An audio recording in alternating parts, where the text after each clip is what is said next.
more money, more problems is probably one of the truest financial quotes that exist. And while most people would say that they rather be rich than not, who can blame them? Because indeed, when your income is low, a $5,000 bill doesn't hit you the same as when you make millions of dollars per year. Which leads us to the main question of today: what exactly are the financial emergencies that hit low-income households the most? And you might be surprised to learn that some that you have in mind might not be totally true in most cases.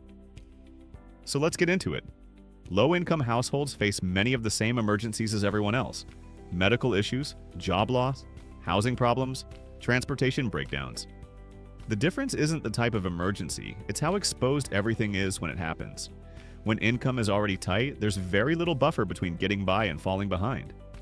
At the same time, many low-income households carry less formal debt than middle-class households: fewer mortgages, fewer large loans, less access to credit. So, more often than many people realize, debt affects the middle class more than low-income families. Actually, a lot of low-income families don't have debt at all. That can limit long-term damage, but it also removes short-term options. When an emergency hits, there's often no credit card to lean on, no savings to drain, and no flexible bill to skip. Everything is already essential: rent, food, utilities, transportation. So the impact is immediate, the stress shows up faster, and decisions have to be made quickly, sometimes daily. Low-income financial emergencies often aren't about optimization or recovery plans, but they're often about survival, trade-offs, and choosing which urgent need has to wait. Medical bills are one of the most devastating financial emergencies for low-income households because health issues don't wait for financial readiness. This is especially true in countries where the healthcare system isn't very public. An accident, an illness, or a chronic condition can instantly disrupt everything. And many low-income individuals are uninsured or underinsured, which means even basic care can come with overwhelming costs. Emergency room visits, prescriptions, follow-up appointments, and missed workdays all stack up fast. Even when public insurance or assistance programs are available, navigating them takes time, paperwork, and energy that people often don't have during a health crisis. And unlike higher-income households, low-income families usually can't absorb medical costs by shifting money around. There's no extra category in the budget. Money spent on healthcare often means money not spent on rent, food, or utilities. People delay care because they're afraid of the cost, which can make conditions worse and more expensive later. And medical debt, even when smaller in absolute terms, can feel crushing when income is limited. Collection notices arrive, credit gets damaged, and stress increases while health suffers further. It becomes a cycle where physical well-being and financial stability pull each other down at the same time. Loss of income is another major financial emergency for low-income households, because income is often the only thing holding everything together. There's usually no savings cushion and no backup source. Many low-income jobs are hourly, unstable, or dependent on schedules that can change without warning. A cut in hours, a missed shift, an illness, or a sudden termination can reduce income immediately. And when income drops, the effects are felt within days, not months. Rent is due, groceries are needed, transportation still costs money. And unlike higher income households, there's often no paid time off, no severance, and there are limited unemployment benefits. Assistance programs may exist, but they can take time to activate, and eligibility rules don't always line up with real-world needs. During that gap, people are forced to make impossible choices. Do you pay rent or buy food? Do you keep the lights on or fix the phone that lets you apply for jobs? And because income loss is so destabilizing, even short interruptions can have long-term consequences. Late payments lead to fees. Missed rent leads to eviction risk. Stress affects health and job searches. What starts as a temporary income issue can quickly spiral into a housing or food crisis.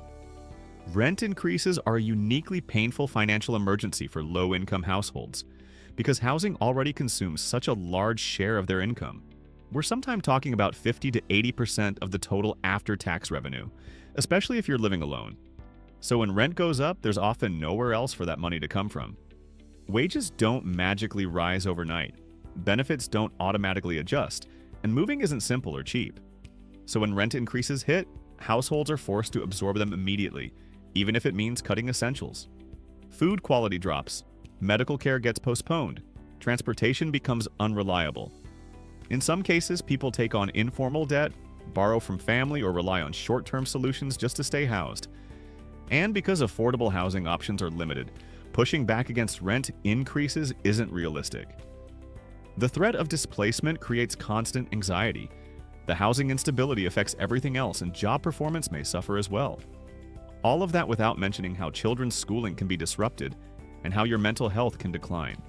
Rent increases don't feel like a slow financial adjustment. They feel like an emergency that never really ends, because the higher payment becomes the new baseline every single month. Now, car breakdowns are one of the most common and disruptive financial emergencies for low-income households because transportation is often directly tied to income. Many low-income jobs require physical presence, fixed schedules, or travel between locations. When a car breaks down, it's not just an inconvenience. It can mean missed shifts, lost wages, or even job loss. Repairs are expensive, and older vehicles tend to need them more often. But replacing a car isn't realistic, and financing options are limited or predatory. So people often have to patch problems together to survive. They delay repairs. They drive unsafe vehicles. They rely on friends, rideshares, or unreliable public transportation. And every workaround adds stress and uncertainty.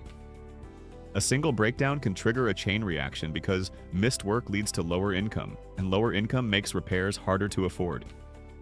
The problem lingers, and because transportation issues aren't always seen as legitimate emergencies by employers or assistance programs, people often absorb the consequences alone. Car problems quietly erode stability day by day until something finally gives. One important thing to notice is about how financial emergencies often hit low-income brackets harder on the basics, like picking between buying food or paying rent. But long-term debt from these emergencies is often smaller than with middle-class households because they simply have fewer financial engagements to begin with. There may be fewer loans, fewer credit cards, and fewer other large financial commitments. That can limit how far problems spread over time.